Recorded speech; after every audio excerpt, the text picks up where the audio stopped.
दोस्तों, आप सबको डॉक्टर संजीव कुमार का अनुस्वार मंच से अभिवादन। आज हमारे साथ प्रख्यात व्यंग्यकार बुलाकी शर्मा जी उपस्थित हैं। बुलाकी शर्मा जी का नाम हिंदी व्यंग में बड़ी श्रद्धा से लिया जाता है, क्योंकि वो इतना अच्छा लिखते हैं, पढ़ने वाला जो है ना वो और पढ़ो कि उसमें रहता है। तो स्वागत है बुलाकी शर्मा जी, अनुस्वार मंच। नमस्कार। हम इस सेशन में, इस परिचर्चा में बात करेंगे आपके साहित्यिक यात्रा पर। कहाँ से शुरुआत हुई यात्रा की और कहाँ तक आपने अभी सोपान पार किए हैं। तो पहला प्रश्न आपसे ये है कि लिखने का उत्साह, प्रेरणा किससे मिली और कब से आपने लिखना शुरू किया? डॉक्टर साहब, सबसे पहले तो आभार आपका कि आपने मेरे से मुझे रूबरू कराने के लिए अवसर दिया, सब अपने साथियों से बातचीत करने का। लिखने की बात जहाँ तक मैं सोचता हूँ तो पढ़ते पढ़ते लिखने की भावना मेरे में जागृत हुई। जब मैं छोटा था, स्कूल में पढ़ा करता था, तब वहाँ पे जो बीके स्कूल, अपने बीकानेर की माननीय स्कूल हुआ करती थी, वहाँ पे बहुत अच्छी पुस्तकालय और वाचनालय भी था जी। आधी छुट्टी होते ही हम लोग पत्रिकाओं पे टूट पड़ते थे। अच्छा। जैसे कि उस वक्त की जैसे नंदन है, चंपक है, हाँ, चंदा मामा है, इस तरीके की जो पत्रिकाएं, उन पे टूट पड़ते थे। और उसमें जब नाम देखता था मैं, यादवेंद्र शर्मा चंद्र, जब बड़ा हुआ तब भी देखता कि कोई भी पत्रिका हो तो उसमें लगता यादवेंद्र शर्मा चंद्र साले की होली बीकानेर, तब मुझे बड़ा रोमांच होता और बड़ा गर्व होता कि हमारे बीकानेर के एक साहित्यकार जो कि पूरे देश के अंदर छपते हैं, तो मैं भी लिखूंगा तो छप सकता हूँ। इस तरीके से लिखने की मन में होश हुई। और लगभग जब मैं 9वीं या 10वीं में पढ़ा करता था, तब छोटी सी एक लघु कथा कह सकते हैं या बाल कथा कह सकते हैं, वो लिखी मैंने नवभारत टाइम्स में, दैनिक हिंदुस्तान में भेजी और वो वहां प्रकाशित हो गई। तो यूं करते करते वो यात्रा शुरू हुई और जो यात्रा आज भी अनवरत रूप से कभी तीव्र गति से, कभी मंथर गति से चल रही है। बहुत सुंदर। आपने बचपन में ही साहित्य के साथ जुड़ाव कर लिया और काफी कम आयु में ही आपने जो है लिखना शुरू कर दिया। ये देख के बड़ी खुशी हुई। तो आपकी पहली रचना क्या थी और वो उसका प्रकाशन कब हुआ? मैंने बताया ना, शुरुआत में तो बच्चों वाली रचनाएं तो वो अब देखा जाए तो बच्चों जैसी थी, लेकिन शुरुआत की रचना अगर व्यवस्थित रूप से मानूं तो मार्च 1978 में मुक्ता के अंदर मेरी एक व्यंग रचना आई थी, बजरंग बली की डायरी। तो उस बजरंग बली की डायरी के बाद से नियमित रूप से मेरा लेखन शुरू हुआ है। और उसके अंदर सबसे बड़ी बात जो मैं समझता हूँ कि उस वक्त मैं शुरू से ही हनुमान जी के मंदिर जाया करता रहा हूँ। जब हमारी स्कूल थी, स्कूल के पास में हनुमान जी का मंदिर है। और आज भी इतने वर्षों बाद भी, चाहे खुद मैं प्रगतिशील सोच का हूँ, लेकिन इस तरीके से मन में भाव है कि अगर आज भी नहीं जाऊं तो मुझे लगता है कि आज कुछ खाली है। तो आज मैं जाया करता हूँ, तो वहां पे जिस तरीके से मैंने वहां के भक्तों के बारे में जो देखा, जो महसूस किया, उसको लेके मैंने बजरंग बली की डायरी एक अलग शैली में लिखी और लोगों ने काफी पसंद भी की। कुछ भाषाओं में इसके अनुवाद भी हुए थे। और पैरेलल उसी वक्त राजस्थानी में भी मैंने लिखना शुरू किया था। और राजस्थानी के अंदर भी मैंने एक छोटा व्यंग लिखा कि मैं थारे लारे हूँ, मतलब मैं तुम्हारे पीछे हूँ। बहुत बार हम देखते हैं कि जो आपस में झगड़ा करवा देते हैं, वो जो कहता है चिंता मत कर मैं पीछे हूँ, हाँ, मैं पीछे ही रहता है और झगड़ा करने वाला मैं तेरे साथ खड़ा हूँ। इस प्रवृत्ति को लेके मैंने, हाँ, वो साथ ही खड़ा रहता है वो और कुछ करता नहीं है वो, उसको लेके मैंने लिखा था। तो ये 1978 से देखा जाए तो मेरे एक लगभग एक क्रम ये शुरू हो गया था। बहुत बढ़िया। तब तो हम बहुत छोटे थे।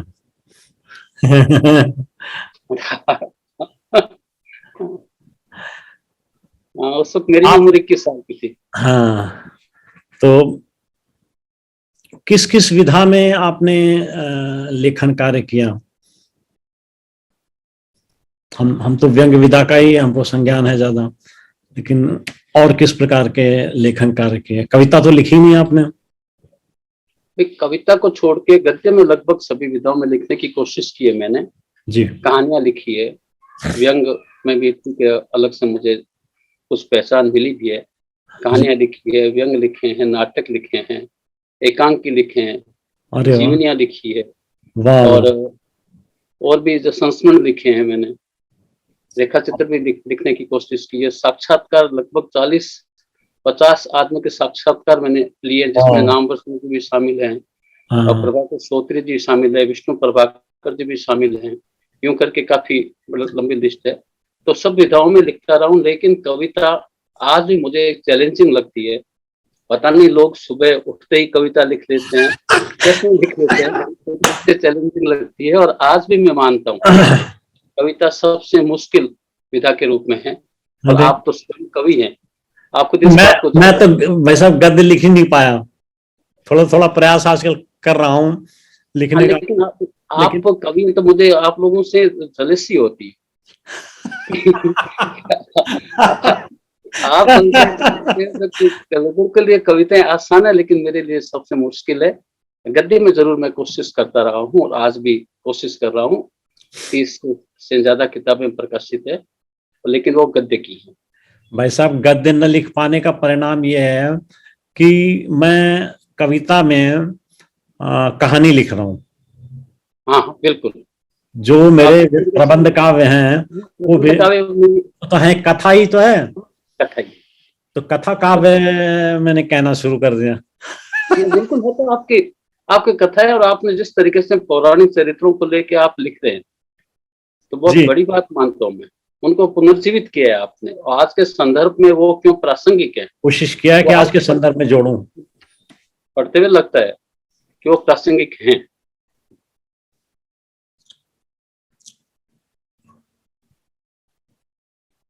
आप जब व्यंग लिखते हैं या कहानी लिखते हैं तो उसमें किसी विषय वस्तु को कैसे चयन करते हैं? किसी अध्ययन के परिणाम स्वरूप, किसी चर्चा के परिणाम स्वरूप, कैसे आप डिसाइड करते हैं कि ये लिखा जाए? नहीं, बहुत बार तो ऐसा होता है, जैसे अपन समाचार पत्र पढ़ रहे हैं, कोई न्यूज देख रहे हैं, तो उसमें से भी अपने को कोई चीज निकल आती है, सोचने को उसमें से कुछ लिखा जाना चाहिए। या हम आपस में बातचीत करते हैं, तब भी कोई चीज निकल के आ जाती है। जी। या जिस तरीके से चारों तरफ जो अपन विसंगति देखते हैं, कुछ आप आपसी संबंधों में विरोधाभास देखते हैं, तो वो लगता है कि हमें कुछ लिखना चाहिए। तो इसके अंदर सब अब मन में तो आ जाता है कुछ लिखना चाहिए। अब ये अलग रहता है कि वो व्यंग के रूप में आएगा हाँ, या कहानी के रूप में आएगा, ये पहले से तय नहीं हो पाता। ये तय नहीं हो पाता। ये पहले से तय नहीं हो पाता। हाँ, लिखते हुए बाद में लगता है कि ये शुरुआत होते ही। अच्छा, बहुत बार ये होता है कि कोशिश करता हूँ कि व्यंग लिखा जाए, लेकिन व्यंग नहीं लिख के वो काल्पनिक कहानी बन जाती है। और बहुत बार कोशिश रहती है कि कहानी लिखूं, लेकिन वो व्यंग बन जाता है। हाँ, ठीक बात है। पहले से सोचकर नहीं लिखता। इसीलिए जैसे आजकल जो 500 शब्दों में, 800 शब्दों में लिखने की अखबार वालों की डिमांड है, तो उस डिमांड में मैं इसलिए फिट नहीं बैठ पाता, क्योंकि मैं लिखते हुए अपने हिसाब से लिखता हूँ। ठीक बात है। छोटा भी हो सकता है, बड़ा भी हो सकता है, लेकिन वो शब्दों में बांध के लिखना मेरे लिए आज भी मुश्किल है। हाँ, रचना में जबकि पूर्णता तो आवश्यक है, ये सही कह रहे हैं आप। इस तरीके से मेरे से, जबकि मैं मानता हूँ ये साधना वाली बात है। हर एक आदमी, हर एक लिख सकता है और कोई लिख भी नहीं सकता, लेकिन मेरे से इस तरीके से प्रयास करके भी ऐसा कम हो पा रहा है अभी। शायद अब 60 पार हो गया तो अब अपने हिसाब से ही रहेगा।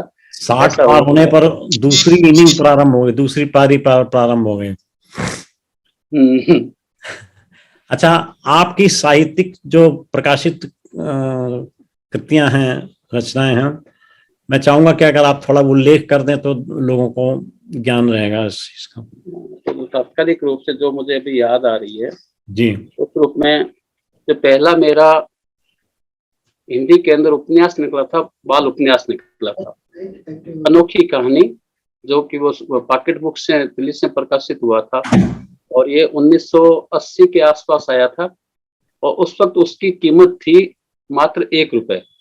शायद आपको भी स्मृति में होगा बचपन की, जब वो बुक स्टॉल पे या अपने रेलवे स्टेशन पे बिल्कुल छोटे से आकार का आया करता था जी।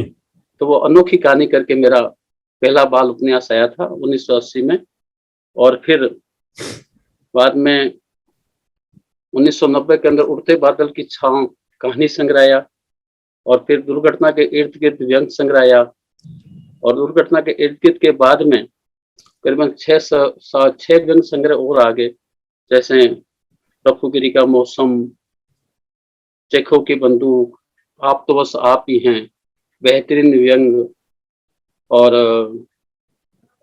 पांचवा कबीर आपने छापी थी पांचवा कबीर, और टिकाऊ सीढ़ियां, उठाऊ सीढ़ियां, और बच्चों की भी काफी किताबें आ रखी है, प्यारा दोस्त, और दादाजी की सही सलाह, हमारी गुड़िया, सरपंच साहिबा नाटक है, अरे वाह, चमत्कारी ताबीज, बदल गया शेरू, पसीने की कमाई, इस तरीके से बच्चों को भी काफी आ रखी है।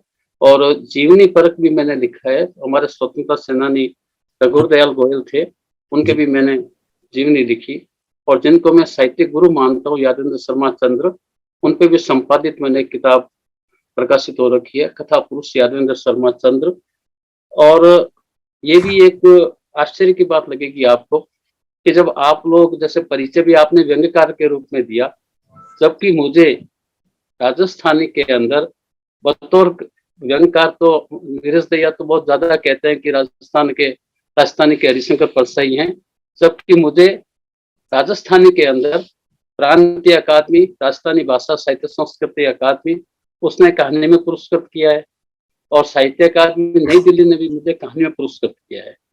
जबकि मैं अपने प्रारंभिक जो हमारा वक्तव्य था परिचय का, उसमें संशोधन करके ये कहना चाहूंगा दोस्तों कि बुलाकी शर्मा जी एक बहुमुखी प्रतिभा के धनी हैं, और उन्होंने कविता छोड़ करके साहित्य के लगभग हर विधा पे काम किया है, जिसमें व्यंग भी शामिल है, कहानियां भी शामिल हैं, बाल साहित्य भी शामिल है, संस्मरण भी शामिल है।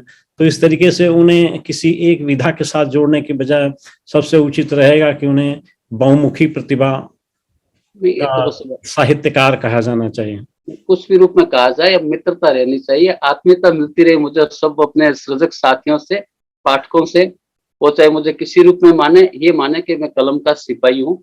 नहीं, ये तो पक्की बात है, ये तो पक्की बात है जी। जैसे आप बता रहा था ना आपको कि कहानी में तो मुझे राजस्थानी में व्यंग लिखते हुए भी, जबकि व्यंग संग्रह 3 मेरे राजस्थानी में आ रखे हैं, क्योंकि राजस्थानी में 3 व्यंग संग्रह संभवतः मेरे अकेले के आए हुए हैं जी जी। और जब हिंदी के अंदर मुझे राजस्थान साहित्य अकादमी उदयपुर का हिंदी में व्यंग पे दुर्घटना के इर्द गिर्द मेरा पहला व्यंग संग्रह है, उस पर पुरस्कार मिला था जी।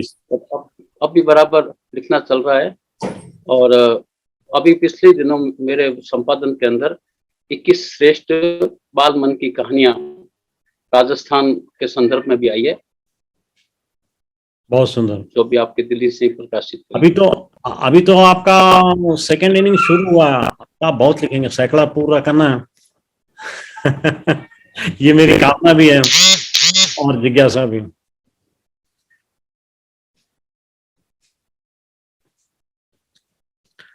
सामाजिक परिवेश से आपका रचना क्रम कितना प्रभावित होता है? सामाजिक परिवेश से मेरा रचना क्रम बहुत ज्यादा प्रभावित रहा है जी, क्योंकि मैं एक समाज का अंग हूँ और समाज से सबसे जुड़ा रहता हूँ। तो समाज में मैं मूल मानता हूँ कि एक अच्छे आपस में सामाजिक सरोकार रहने चाहिए जी। जहाँ मुझे लगता है कि संबंधों में विघटन हो रहा है, आपसी मनमुटाव हो रहा है, तो मुझे पीड़ा पहुंचती है जी। और मेरी अधिकांश कहानियां उनका विषय यही है कि सामाजिक रूप से जुड़ाव पैदा हो रहा है, उसको लेकर जो मेरे मन में करुणा उपजती है, उस करुणा को मैंने कहानियों के अंदर लिया है। और सामाजिक रूप से देखें तो दफ्तरी जिंदगी भी सामाजिक है, कि वहाँ दफ्तरी जिंदगी में आम आदमी जब पहुंचता है और उसका जब काम नहीं हो पाता, तो उनको लेके भी मैंने बहुत कहानियां लिखी है, दफ्तरी जीवन को लेके भी, जी कि समाज में समभाव रहना चाहिए। सांप्रदायिक सद्भाव के जिस तरीके से वातावरण बन रहा है, वो बहुत पीड़ा पहुंचाता है। मेरी कहानियों के अंदर भी इस बात को लेने की मैंने कोशिश की है। जी। सबसे प्रिय, वैसे तो एक लेखक को या साहित्यकार को अपनी सारी रचनाएं प्रिय होती हैं, लेकिन फिर भी उनमें से एक रचना तो कम से कम ऐसी होती है, एक या दो रचनाएं ऐसी होती हैं जिनको वो बार बार याद करता है, वो उसकी सिग्नेचर राइटिंग हो जाती है, या सिग्नेचर कहानी हो जाती है, या सिग्नेचर व्यंग हो जाता है। तो ऐसा कोई आपके मन में किसी कहानी का या किसी रचना का सर्वप्रिय टैग दे सकते हैं? यहाँ पे डॉक्टर साहब एक बात है कि बहुत बार कहते हैं, जब अपनी संतान होती है तो कहा करते हैं कि जो ये सभी संतान तो प्रिय होती है, लेकिन बहुत बार कहते हैं कि सबसे छोटी संतान है वो माँ को प्रिय होती है, बड़ी संतान है वो बाप को प्रिय होती है। जी जी जी। तो मैं आज भी मुझे अपनी जो बजरंगबली की डायरी हाँ। तो ज्यादा प्रिय इसलिए कि मैं कॉलेज में पढ़ते हुए मैंने लिखी थी, जी जी। और जितनी सराहना मुझे अपने दोस्तों से, सहपाठियों से और मेरे पढ़ाने वाले गुरुओं से मिली थी, तो वो आज भी मुझे रोमांचित करती है। जबकि उसके बाद तो सैकड़ों लिखी है मैंने। जब वर्षों बरस मैंने नियमित रूप से साप्ताहिक व्यंग स्तंभ लिखे हैं अलग अलग अखबारों के अंदर, लिखा बहुत है, लेकिन तो उनमें से कौन सा ऐसा पात्र है व्यंग का या कहानियों का जिसवा आपको काफी प्रिय लगता है आपको? बजरंगबली तो एक पात्र हो गए। हाँ, तो वैसे मैंने जब अलग अलग व्यंगकारों ने अपने पात्र घट रखे हैं, जी। चाहे अपने वो प्रेम जन्मेजय जी हों, चाहे ललित जी हों, सब लोगों ने अपने अपने पात्र घट रखे हैं। तो मैंने एक सुखलाल जी करके पात्र बना सुखलाल। रखा है, सुखलाल करके। तो मेरे कुछ रचनाओं में ये पात्र चलता रहता है, जो संवाद के जरिए जी इसे आसान हो जाती है बात, आसान हो जाते हैं। में आसान हो जाती है। लेकिन ऐसे पात्र मैंने नियमित रूप से नहीं रखता। अच्छा। लोग जो नियमित रूप से रखते हैं वो नियमित रूप से नहीं है, लेकिन कुछ पात्र घट रखे हैं। और मूल में अपन कहते हैं ना, आधा हकीकत आधा फसाना हुआ करती है कहानियों के अंदर, और व्यंग के अंदर भी। व्यंग में तो यथार्थ हुआ करता है, तो आज का समय का सच है, उसको हमें सामने रखना चाहिए, और वो कोशिश करता रहा हूँ। व्यंग लिखते समय कई बार ऐसी परिस्थिति आती है कि इस विसंगति पर लिखा जाए या न लिखा जाए, या लिखा जाए तो कितना लिखा जाए। ऐसी कोई विडंबना, ऐसी कोई परेशानी या ऐसी कोई ऑब्स्ट्रक्शन आपके साथ भी आई? देखिए सर, डॉक्टर साहब, बात ये है ना कि उस वक्त जब मैं सर्विस में था, तो मैंने दफ्तरी जिंदगी को बहुत ज्यादा लिखा। तो मेरे गुरुजी थे जो डॉक्टर देव प्रसाद जी गुप्त, विभागाध्यक्ष थे, उन्होंने पढ़ा। शुरुआत की बात जब मैं 22-23 साल की उम्र था, 21-22 साल का, तब उन्होंने कहा था कि कंडक्ट रूल भी हुआ करता है, कि तुम जिस तरीके से लिख रहे हो कल को तुम्हारे परेशानी आएगी। तो लेकिन परेशानियां जरूर नहीं आई, लेकिन ये जरूर कह सकता हूँ कि कुछ नाराजगियां जरूर झेली है मैंने। बहुतों को लगा ऐसे ये विसंगति मेरे पे, क्योंकि मेरा हमेशा नियम है कि व्यक्ति पे नहीं, प्रवृत्ति पे कटाक्ष किया जाना चाहिए। और आज आप भी मानेंगे कि जो स्थितियां अभी बनी हुई है, उन स्थितियों पे खुल के ईमानदारी से लिखने वाले कम नजर आ रहे हैं। जबकि ऐसी स्थितियां परसाई जी के दौर में भी नहीं रही होंगी जैसी स्थितियां अभी हैं। लेकिन इस तरीके से खुल के लिखने वाले कम नजर आ रहे हैं मुझे, जबकि खुल के लिखा जाना चाहिए। हाँ, कई बार मुझे भी ऐसा लगता है कि व्यंग की जो सीमाएं हैं वो बड़ी संकुचित हो गई हैं। वही घिसे पिटे तरीके से राजनीति के ऊपर व्यंग करना या किसी समस्या पर व्यंग करना, लिमिटेड एरिया जिसे कहते हैं, जबकि विसंगतियां तो हर क्षेत्र में। बिल्कुल मैं सहमत हूँ। और दूसरी बात एक और मुझे जो साहित्यिक विसंगति नजर आ रही है कि इन दिनों साहित्य या साहित्यकारों पे ज्यादा लिख रहे हैं, उनकी विसंगतियों पे लिख रहे हैं। तो जी। इसमें मुझे दो बात लग रही है, या तो लगता है कि ये वर्तमान समय और समाज की जो विसंगतियां हैं उन पे लिखने से वो बच रहे हैं, और या फिर ऐसा लगता है कि वो साहित्य से कोई पुरानी कोई किसी का हिसाब चुकत कर रहे हैं, ऐसा मुझे लगता अदावत है। है। तो क्योंकि साहित्य पे ठीक है लिखा जाना चाहिए, लेकिन साहित्य पे लिखेंगे तो पाठक उसके साहित्य से जुड़े हुए लोग वो ही होंगे, आम जन जुड़ेगा नहीं। क्षेत्र में एक सबसे बड़ी विसंगति हमको जो नजर आती है, जिसका मैंने जिक्र तकरीबन हर व्यंग्यकार से किया है, कि हमारे व्यंग्य के पुरोधा माने जाते हैं हरिशंकर परसाई, शरद जोशी, रविन्द्र त्यागी जी। लेकिन वो अपनी उस पीढ़ी में पुरोधा थे और रहेंगे हमेशा, आदर्श भी उन्हीं के चलेंगे आगे और प्रेरणा भी उन्हीं से ग्रहण करते हैं। लेकिन 50 साल हो गए, 50 सालों में 2 पीढ़ियां निकल चुकी हैं। इन दोनों पीढ़ियों में मूल्यांकन न हो करके किसी भी व्यक्ति को या किसी भी व्यंग्यकार को कोई शीर्ष नहीं दिया गया, जबकि मूल्यांकन के बाद ये होना चाहिए कि अगली पीढ़ी में ये, जैसे कविता में है, पहले भारतेंदु जी हमारे रहे आइकॉन, फिर जब छायावाद आ गया, भारतेंदु जी के बाद में द्विवेदी युग में मैथिली शरण गुप्त हो गया। तो इस तरीके की जो परंपरा चलती रहनी चाहिए। तो 50 साल हो गए आपके यहाँ इस प्रकार से रेखांकित नहीं किया गया किसी को। इस पर मैंने सबको कहा भाई इस पर विचार करें। इस पर मैं आपकी बात से सहमत भी हूँ, का जिक्र करना पड़ता है। और अब एक बात शायद कड़वी भी लगेगी, लेकिन ये भी मुझे लग रहा है कि बहुत बार ये हरिशंकर परसाई का नाम लिया जाना बहुत जरूरी लगने लग गया है। वैसे ही जैसे कि राजनीति के अंदर महात्मा गांधी का नाम लिया जाना जरूरी मानते हैं, जबकि और तो नाम लेने वाले उसमें से ऐसे भी हो सकते हैं। जी, हमने कहा हरिशंकर परसाई जी के बाद अगर देखना शुरू करें तो मनोहर श्याम जोशी हैं, आपके ज्ञान चतुर्वेदी हैं, आपके ज्ञान चतुर्वेदी, प्रेम जन्मेजय जी हैं, शंकर पूर्ण ताम्रकर, हाँ शंकर पूर्ण ताम्रकर हैं, आपके आलोक पुराणिक हैं, हरीश नवल हैं, इतने सारे अच्छे अच्छे व्यंग्यकार हैं। तो उनको उनमें एक थोड़ा सा मूल्यांकन होकर के शिखर किसी को दे देना चाहिए तो अच्छा रहता है ना, कि भाई ये इन्होंने भी कुछ नई परंपरा डाली। अब जैसे प्रेम जी हैं, उन्होंने व्यंग्य यात्रा के माध्यम से जो 18 साल से लिख रहे हैं वो एक नई परंपरा है और एक नया अचीवमेंट भी माना जाना चाहिए। और वो हमेशा वो एक त्रिकोणीय के अंदर विशेष केंद्र में रख के भी चर्चा करवा रहे हैं। तो जैसे अब केवल व्यंग्य यात्रा जो प्रेम जी निकाल रहे हैं, वैसी और भी पत्रिकाओं की जरूरत और मूल्यांकन की जरूरत है। मूल्यांकन नहीं हो पाने से जो हरिशंकर परसाई जी या त्यागी जी या शरद जोशी की बात की जो परंपरा है, जो बाद की पीढ़ी है, जबकि आज सही कह रहे हैं 50-60 साल हो गए, लेकिन उन पे चर्चा नहीं हो पा रही है, क्योंकि उन पे चर्चा होनी चाहिए। एक 25 से 30 वर्षों की पीढ़ी होती है, तो हर पीढ़ी में रेखांकित होना चाहिए कि भाई ये इस पीढ़ी के ये जो है प्रतिनिधि रहे हैं।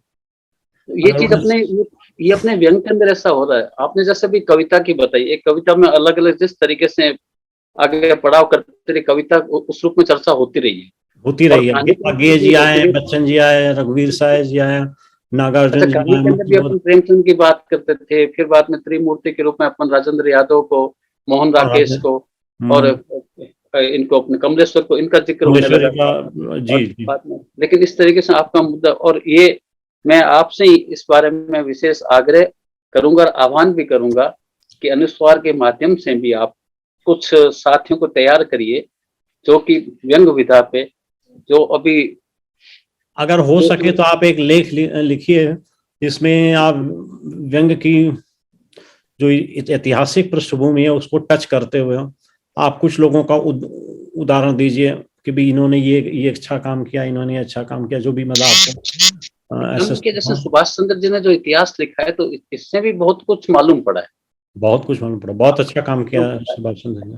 बहुत बड़ा काम सुभाष जी और बालेंद्र शेखर तिवारी जी ने बहुत बड़ा काम किया। जी लेकिन ये बिल्कुल सही कह रहे हैं आप कि इनके बारे में विचार होना चाहिए, इनके आलोचनात्मक विवेचना होनी चाहिए, वो कम हो पा रही है।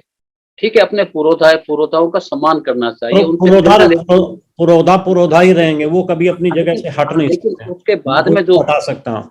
हाँ, व्यंग्य यात्रा इतनी लंबी चली है तो उसके बारे में मूल्यांकन होना चाहिए। इस पे कुछ और ये करते हैं सर। लेकिन साथ में एक मैं भी ये सोचता हूँ कि एक रचनाकार आलोचक नहीं हो सकता, समीक्षक नहीं हो सकता, क्योंकि जो मानक एक आलोचना के समीक्षा के होते हैं, जरूरी नहीं कि वो रचनाकार के पास हो। जो तो इसलिए ये चीज कम से आलोचकों ने भी एक उदासीनता का भाव जो रख रखा है, चिंता का भाव, उदासीनता भाव रख सकता है, उससे उनको मुक्त होके भी व्यंग की तरफ आना पड़ेगा, उनको व्यंग पे चर्चा करने के लिए। सर कुछ करते हैं इसके ऊपर, अनुस्वार अपने पास है ही। हाँ, इसलिए मैं कह रहा हूँ ये काम आप अच्छा कर सकते हैं अनुस्वार के माध्यम से, बिल्कुल, इंडियन नेशनल के माध्यम आप से इस आप पे हमें कुछ पैटर्न जो है ना थोड़ा डिजाइन करके बताइए, हम इसके ऊपर काम करते हैं, अपन करते जाए। प्लान करते हैं, अच्छा काम हो जाएगा, ये जरूरी भी है बहुत ही। ठीक है सर। हाँ। इसके बाद हम आपसे चर्चा जो करना चाहते हैं वो ये है कि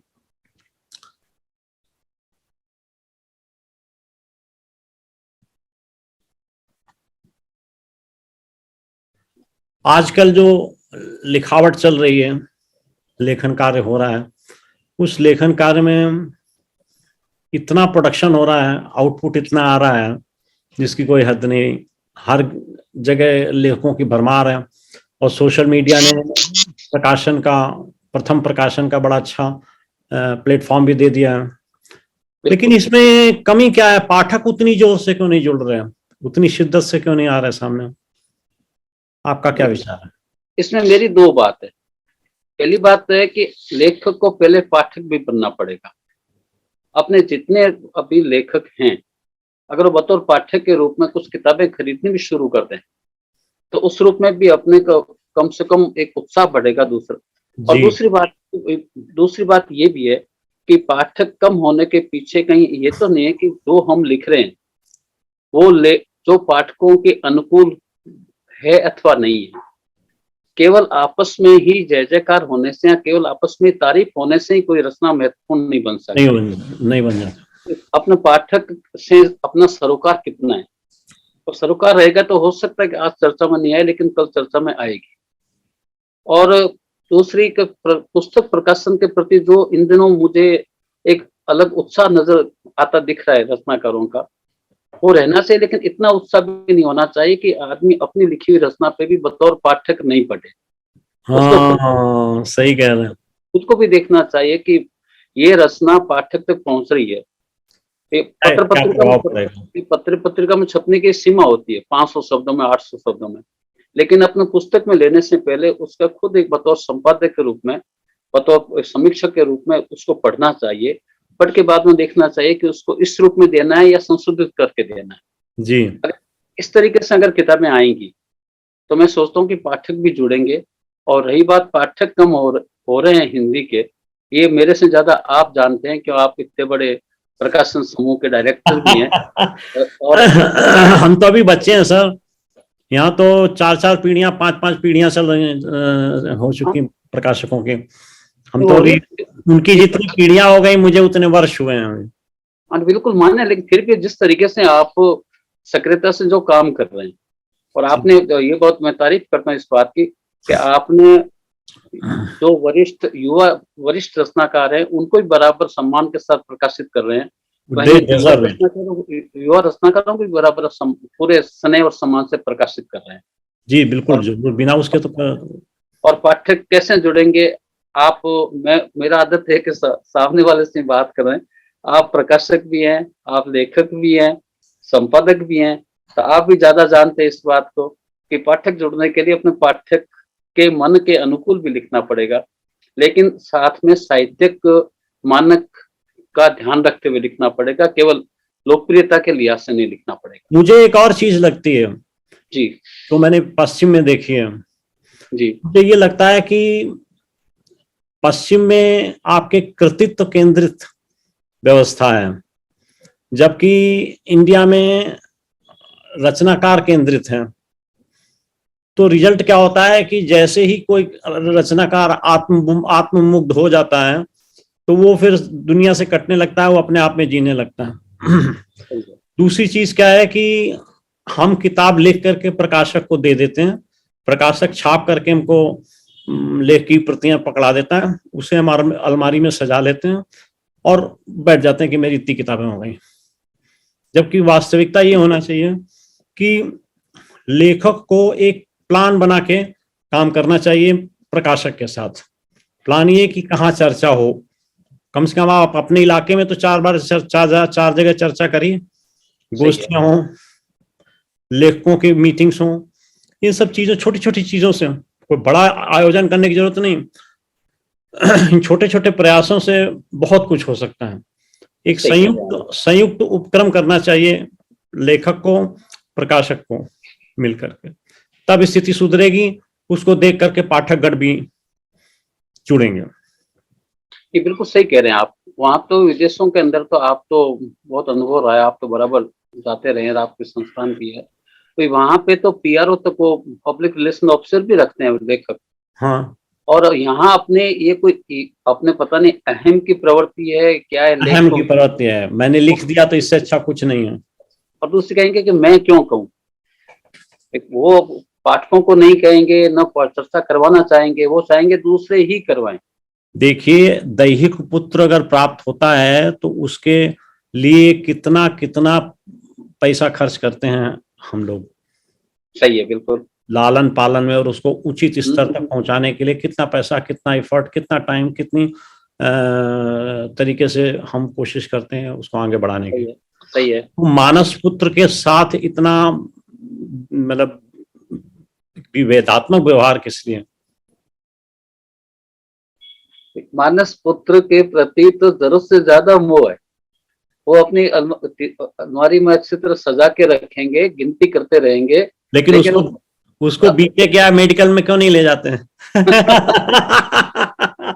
उसको भी पढ़ा लिखा के ऊपर करो। नहीं, मैं आपकी तायद करता हूँ, इस बात की सहमति देता हूँ कि लेखकों को भी बराबर अपनी रचनाओं के बारे में चर्चा करवाने में सहयोग करना चाहिए। मोहल्ला गोष्ठी के तौर पर तो कम से कम करना चाहिए, होना चाहिए आपस में, कम से कम इस क्षेत्र विशेष में जहाँ रह रहे हैं उन तक तो मालूम पड़ना चाहिए। जी सर। लेकिन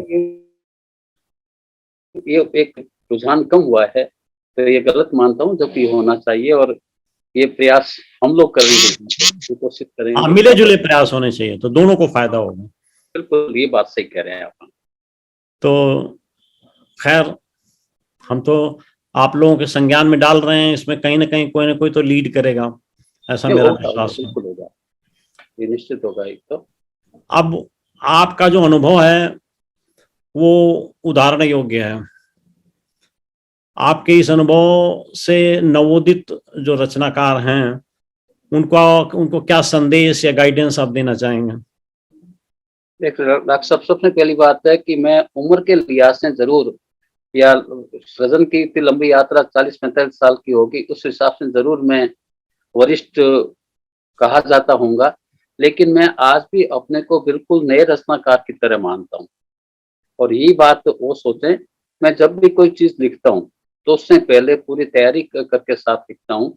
लिखने के बाद में जितना संभव हो सकता है उतना उसमें संशोधन करता हूँ, बतौर पाठक के रूप में, बतौर एक आलोचक के रूप में। तो मेरी अपने युवा मित्रों को यही सलाह है कि वो जैसे ही कंप्यूटर पे, लैपटॉप पे अंगुलियां चलाने के बाद में जैसे 800 शब्द हो गए तो ये नहीं माने कि वो रचना बन गई है। उसको आराम से दोबारा देखें, उसमें जितना संभव हो संशोधन का, वो संशोधन करके उसको दें। और दूसरा, वो सबसे ज्यादा अनुभव बटोरें और अध्ययन करें। अध्ययन और अनुभव के साथ ही हम आगे बढ़ पाएंगे। तो ये जो कहने वाले जो कह गए हैं ना कि हमें ज्यादा पढ़ना चाहिए, कम लिखना चाहिए, तो यह प्रवृत्ति जरूरी है कि हमें पढ़ना चाहिए। केवल वर्तमान में जो लिखा जा रहा है वो ही नहीं, अलग अलग क्षेत्रों के अंदर भी, साहित्य के साथ में इतिहास है, धर्म है, दर्शन है, सभी क्षेत्रों के अंदर सभी में क्या कुछ हो रहा है वो पढ़ना चाहिए अपने को। पौराणिक जो अपने ग्रंथ वगैरह हैं तो सब अध्ययन करेंगे। और आपने तो जो पौराणिक चरित्रों को लेकर लिखा है तो सब कुछ आपके अध्ययन की वजह से ही है। सर बहुत टाइम लगता है। अभी अहिल्या पर जो है ना मैंने काम किया था, वो हाँ, प्रकाशन में गई, तो वेद पुराण और उनसे रिलेटेड जितने सब्जेक्ट थे उसको पढ़ के क्या समय लगता है, क्या ऊर्जा लगती है, इसमें कोई दो राय नहीं। अब ये इतना धैर्य नहीं है आजकल। आजकल के लेखकों में धैर्य नहीं है। वो सोचते इतना पढ़ेंगे उससे तो हम 4-5 रचनाएं लिख लेंगे, और ये बात कड़वी लगेगी। बहुत बार मैंने ऐसे व्यंग भी लिखे हैं। कोई किसी को कहेंगे आपने लिखा क्यों नहीं, आपने किसी को पढ़ा नहीं, संजीव कुमार जी की इतनी किताब आ रखी है, तो जवाब ये रहेगा ये पढ़ूंगा उससे बढ़िया मैं 2-4 अपनी रचनाएं लिख लूंगा। रचनाएं लिखूंगा। तो ये जो प्रवृत्ति है ना, इससे मुक्त होना पड़ेगा। अपन पढ़ें भी और लिखें भी। तब अपन दूसरों को नहीं पढ़ेंगे तो ये अपेक्षा क्यों रखें कि हमें नहीं पढ़ा जा रहा है। ये बात आपने बहुत सही कही। तो इसलिए जरूरी है कि अपना पढ़ना चाहिए। और मेरा स्वभाव ये है कि मैं जितना संभव हो सकता है किताबें मंगा के भी पढ़ता हूँ। एक आलोचक नहीं हो तो मैं प्राय लिख कम पाता हूँ, लेकिन पढ़ता जरूर हूँ। मैं पढ़ के अपने हिसाब से विचार भी उन पे करता हूँ, अच्छे के हिसाब से जो भी रूप में करता हूँ। तो पढ़ने की प्रवृत्ति शुरू से रही है, और आज भी पढ़ के ही सोता हूँ। उसके बिना ऐसा नहीं कि तसल्ली से नींद नहीं आ पाती मुझे। ये मेरा स्वभाव में तो यही होना चाहिए। यदि आपसे ये पूछा जाए कि आगे भविष्य में आपका सपना क्या है, व्हाट इज योर ड्रीम साहित्य के क्षेत्र में? अभी तक मुझे लगता है कि ऐसी चीज मैंने दी नहीं है जो कि लंबे समय तक याद रखी जाएगी।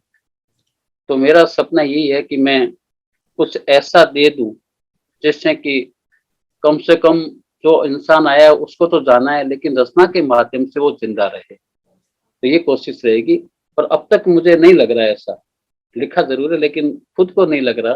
मैथिली शरण गुप्त ने लिखा है कि मरो परंतु यूं मरो की याद जो करें सभी।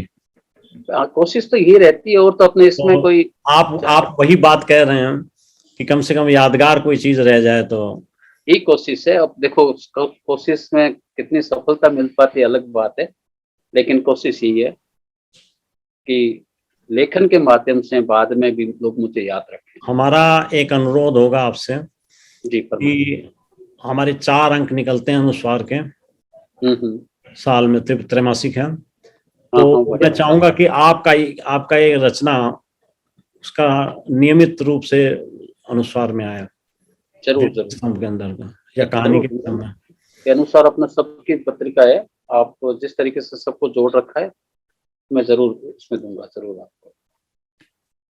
और इसी के साथ आखिरी सवाल, डिजिटल माध्यम का जो प्रयोग अधिक हो गया है और प्रसार होता जा रहा है, उसमें आप साहित्य के भविष्य को कैसे देखते हैं? क्योंकि डिजिटल जो समय के हिसाब से चेंज हुआ उसको हमें स्वीकारना पड़ेगा और उसके साथ चलना भी पड़ेगा। कोई डिजिटल में जो मैं इसका एक फायदा भी मानता हूँ कि जिनको पहले कभी पढ़ा करते थे या पत्राचार हुआ करता था, अब उनसे रूबरू अपन बात भी कर सकते हैं। तो उस हिसाब से भी मुझे ज्यादा बढ़िया लगता है बहुत ही। और डिजिटल से मैं ज्यादा फ्रेंडली नहीं हो पाया हूँ, मैं खुद मानता हूँ। आज भी मेरी आदत है पहले हाथ से लिखूंगा कागज पे और फिर बाद में उसको टंकित कराऊंगा या टंकित करूंगा मैं। क्योंकि अब समय के साथ साथ चेंज होना पड़ेगा, धीरे ट्रेंड होना पड़ेगा, लेकिन डिजिटल समय के हिसाब से जो चेंज हुआ है।